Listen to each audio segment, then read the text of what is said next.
to see the Department of Public Safety. This is Blaze, a 4-year-old pony that Haley has consigned to the Hawk sale Saturday, May 5th.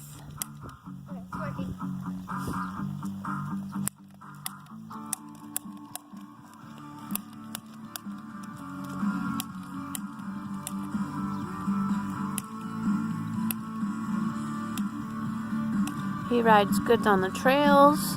Doesn't matter if he's in the front or the back or the middle or all alone.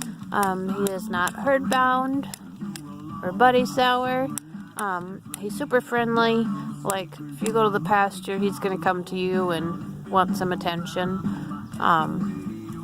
Really easy to get along with. More pictures, videos, information on Blaze at toughenougghranch.com. Again, he's consigned to Hawk sale May 5th.